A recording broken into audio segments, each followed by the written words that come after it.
Start करते हैं part 2, indications for impairment. इसकी कुछ इंडिकेशंस हो सकती हैं जो कि एक्सटर्नल और इंटरनल हो सकती हैं, जो लर्न कर लेना। अगर कोई डिक्लाइन हो रही है वैल्यू, ठीक है, कोई एक्सपेक्टेड डिक्लाइन हो रही है आईफोन 11 के बाद आईफोन 12 आ गया तो आईफोन 11 के रेट कम हो जाने ऑब्वियस है। अगर मार्केट रेट इंक्रीज़ हो गया उसकी वजह से भी आपकी फेयर वैल्यू जो है गिर सकती है और इम्पेयरमेंट हो सकता है, ठीक है। मार्केट रेट हो गया जिससे कि आपका जो वैल्यू इन यूज़ है वो उस पर लो पीवी फैक्टर लगेगा, तो उससे आपकी अमाउंट भी कम आएगी। अगर decline in value asset takes place exceptionally due to restriction imposed on use of asset, मतलब कोई लीगल इन्वायरमेंट आ गया है, कोई लीगल रिस्ट्रिक्शन आ गई है ऐसी कि बेसमेंट में जो भी है तो वो अब बनाना अलाउड नहीं है, तो वो घाटे में चले गए बेसमेंट जो भी वहाँ पहले बन रखे थे, ठीक है। इफ बुक वैल्यू ऐसे एक्सीड मार्केट कैपिटलाइजेशन, ये तो होता ही है यार, कोई मार्केट कैपिटलाइजेशन जो मार्केट कैप है, मार्केट प्राइस शेयर जो है एमपी पर शेयर वो गिर गया तो वो बुक वैल्यू बढ़ जाएगी, तो इम्पेयरमेंट होगा ही उस केस में। तो शेयर मार्केट के कॉन्टेक्स्ट में बता रखा है ये किसी एंटिटी के लिए। शेयर में इन्वेस्टमेंट भी तो एक आपकी एसेट है, ठीक है। इंटरनल इंडिकेशन हो सकते कोई ज़्यादा गंदे तरीके से यूज़ की एसेट, तो पता है कि अब इसकी रिकवरेबल अमाउंट कम ही मिलनी है। If manner of use of asset is not adequate, सही तरीके से यूज़ नहीं की, पहले में सही तरीके से यूज़ नहीं की और दूसरे में पहले में था कोई फिजिकली डैमेज हो गया, ठीक है, और सेकंड तरीके में आपने रफली यूज़ किया। थर्ड, अगर expected cash flow from the asset वो डिक्लाइन हो जाए, कैश फ्लो कम आने लगे, तो उस केस में ऐसा हो सकता है उसकी प्रोडक्शन कैपेसिटी इतनी बढ़िया नहीं रहेगी, चाहे किसी वजह से हो गया। लेकिन कुछ ऐसी भी हैं जहाँ पर हमें टेस्ट करना पड़ता है एनुअली, चाहे हमें इंडिकेशन मिल रहा है या नहीं मिल रहा। ये तो इंटरनल इंडिकेशन हो गया, ये तो एक्सटर्नल इंटरनल इंडिकेशन हो गई जहाँ पे कि तुम्हें इंडिकेशन मिलेगा तभी करेगा ये। लेकिन आपने कोई गुडविल एक्वायर की है बिजनेस कॉम्बिनेशन में तो उसको आपको हर साल देखना पड़ेगा। कोई asset which are not in use, कोई इन्वेंशन करके रख लिया एप्पल ने कि आईफोन 13 का पहले ही रख रखा है, तो उसको वो वैल्यू करता रहेगा, उसको देखता रहेगा कि हाँ इसकी आज वैल्यू इतनी है या नहीं है, या कम तो नहीं होगी, क्योंकि मार्केट कॉम्पिटिटर्स ने इस तरह के प्रोडक्ट निकाल तो नहीं दिए जिससे कि हम अब हमारी इसकी कोई वैल्यू ही नहीं रहेगी, हमने जो भी पेटेंट करवाया था। एसेट विच जिसकी इंडेफिनेट लाइफ है, ऐसी भी एसेट्स हैं जिनकी इंडेफिनेट लाइफ है, तो उनको भी हमें एनुअली टेस्ट करना पड़ता है। इंटेलेक्चुअल राइट्स ऑफ प्रॉपर्टी किसी के, है ना, तो वो देखते हैं क्या होते हैं इंटेलेक्चुअल प्रॉपर्टी राइट्स, क्या होती है इंटेलेक्चुअल प्रॉपर्टी राइट्स।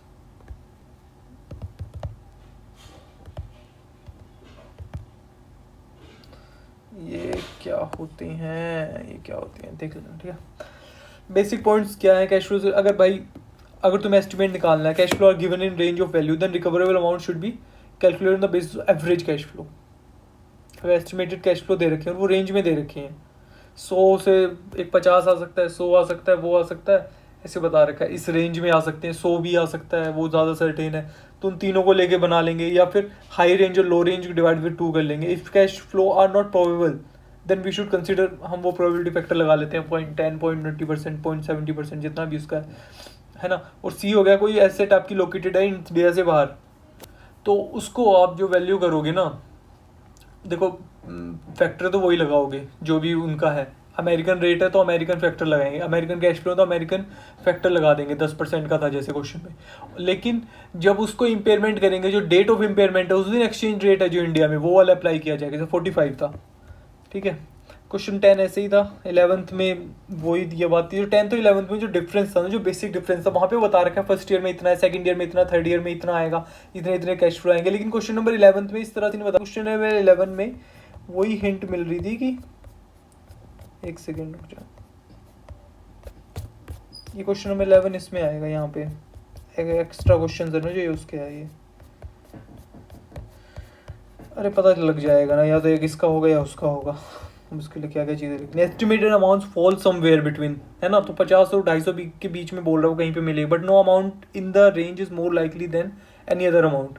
इसके अलावा और कोई ज़्यादा मान नहीं, तो इन दोनों का हमने वो कर लिया। Estimated amount fall somewhere between 50 and 250 and the most likely amount is ₹100।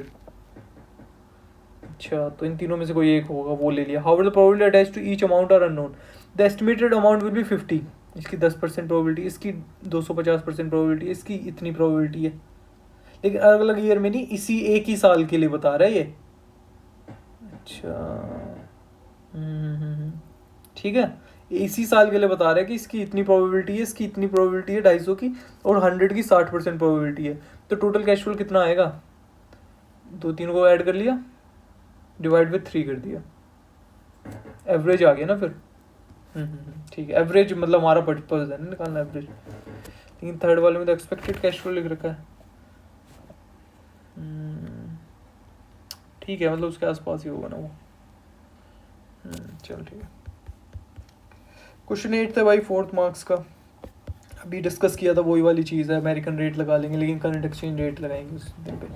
5th D point आ जाता है, इस पर प्रोविजन इंडिया 36 को एंटरप्राइज है, उसने एस्टिमेट किया cash flow beyond 5 years. It can be said that जो कैश फ्लो है ना वो हम 5 साल तक ही लेते हैं, हम ये मानते हैं कि इसके बाद में जो एस्टिमेट आप निकालोगे ना वो आपको इतना सही नहीं होगा। तो ये माना जाता है कि अगर एज यूजफुल लाइफ जो है वो ज़्यादा है 5 से, तो हम सेल्वेज वैल्यू निकाल लेंगे at the end of 5 year. ठीक है, अगर इन केस है तो then salvage value should also be assumed at the end of 5th year. लेकिन जब क्वेश्चन सॉल्व करेंगे तो भाई क्वेश्चन भगवान है, उसमें 6 ईयर की इन्फॉर्मेशन दे रखी है तो हम 6 ईयर का करेंगे। ठीक है, इसमें ऐसा नहीं करना, क्वेश्चन के अंदर जैसा बता रखा है अगर 6 साल की इन्फॉर्मेशन 6 का लेंगे, 7 की तो 7 का भी ले लेंगे।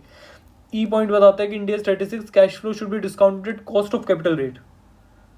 जो कॉस्ट ऑफ कैपिटल रेट है ना, जो कॉस्ट ऑफ कैपिटल होती है के ओ ओवरऑल कॉस्ट ऑफ कैपिटल, उस पर करना है हमें डिस्काउंट इसको। लेकिन COC अगर अवेलेबल नहीं है तो हम डिस्काउंट कर लेंगे इंक्रीमेंटल बोरोइंग रेट पर भी। Basic understanding of fair value वही बता रखा है, fair value less expected cost to sell. और हम कैसे आइडेंटिफाई करते हैं, यार कोई रिसेंट मार्केट में अभी ट्रांजैक्शन हुई है, किसी ने वो बेचा होगा इस तरह का, लेकिन नहीं बेचा तो भाई सेकंड हैंड मार्केट में जाओ, पता करो इस एसेट का 7 साल पुरानी का क्या रेट मिल सकता है, वो फेयर वैल्यू होगी हमारी। अगर fair value can not be identified due to any reason then VIU value in use shall will be considered recoverable amount. जो वैल्यू इन यूज है कि हमें कितना एक्सपेक्ट है इसकी, कितना कैश फ्लो देगा अगले सालों में, उसकी प्रेजेंट वैल्यू निकाल लो तो वो मान लेंगे। ठीक है, इम्पेयरमेंट ऑफ CGU। अब CGU क्या होते हैं, CGU यार ये हो गए कि कुछ ऐसी एसेट्स होती हैं जो कि मतलब कि ऑफ एन इंडिविजुअल, जब रिकवरेबल अमाउंट ना एक इंडिविजुअल एसेट की हम कैलकुलेट नहीं कर पाते, हमें नहीं पता होता कि इसकी इंडिविजुअल जो वैल्यू है वो कितनी है, तो उस केस में वो जिस चीज़ के ऊपर डिपेंडेंट है, because cash flows are generated by interdependent group of assets, then we should calculate recoverable amount for such group in total instead of individual cash flows। तो हम पूरे ग्रुप का कैश फ्लो निकाल लेंगे instead of individual cash flows. ठीक है, such group of asset known as CGU under the statement, अगर कोई it should be the smallest group of asset for which individual recoverable amount is not available. मतलब अरे ये जो है ना, ये स्मॉलेस्ट ग्रुप ऑफ एसेट होना चाहिए। जो भी टोटल तेरी एसेट्स है, माइंस है, कोल माइंस है, प्लस रोड है ना, तो रोड तेरा स्मॉलेस्ट एसेट होगा for which individual recoverable amount is not available, जिसके लिए तुम्हारे पास अमाउंट अवेलेबल नहीं है। क्वेश्चन 17 और 18 इसी पर बेस्ड है। अच्छा, रिकवरेबल अमाउंट निकालने से रिलेटेड है ना? हाँ जी। अच्छा, तो इस केस में हम CGU जो होगी हमारी वो ले लेंगे, कैश जनरेटिंग यूनिट। अच्छा जो दिखाता हूँ मैं 18th।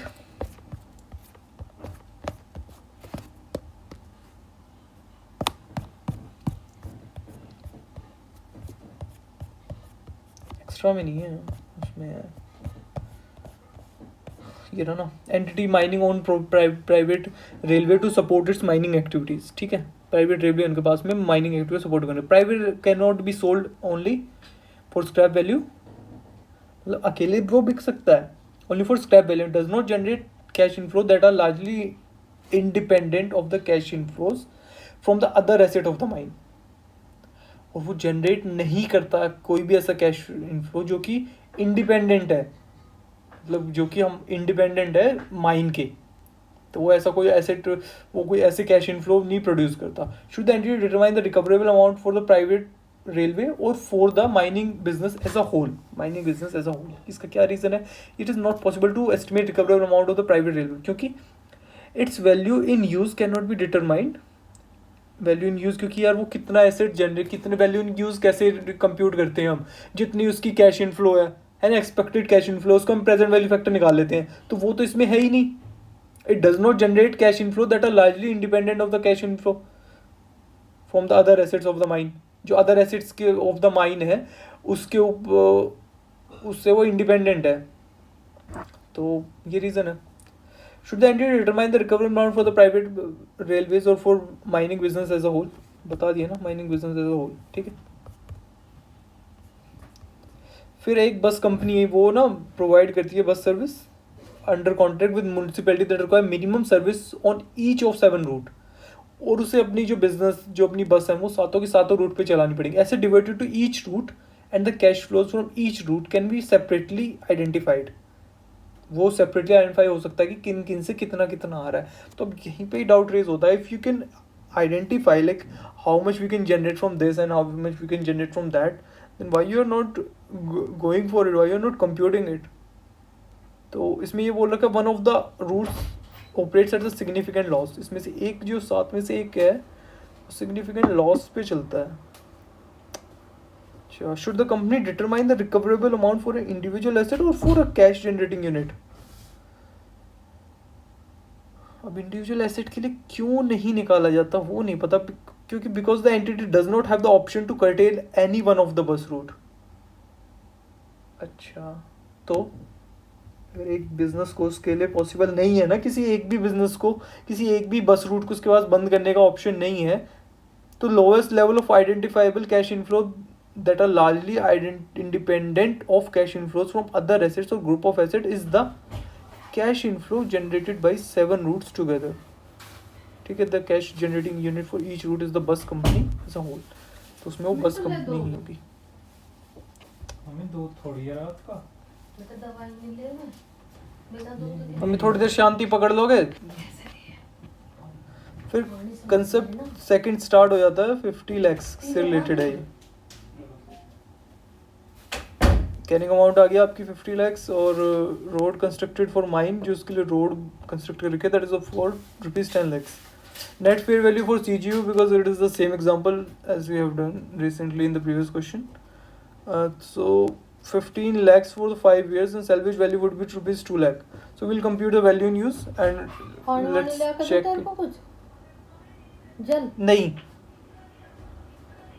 को 35 लाख उसकी नेट फेयर वैल्यू आ गई, प्रेजेंट वैल्यू उसकी कंप्यूट कर दी 15 लाख इंटू 0.379 और वैल्यू इन यूज़ हमारे पास में आ गई, और देख लिया कि वो ज़्यादा बढ़ी है वैल्यू इन यूज़। और तो फिर कैरिंग अमाउंट तो यार हमेशा सेम रहेगी, वो तो जो निकल रही है वो तो रहेगी 50 लाख प्लस 10 लाख 60 लाख।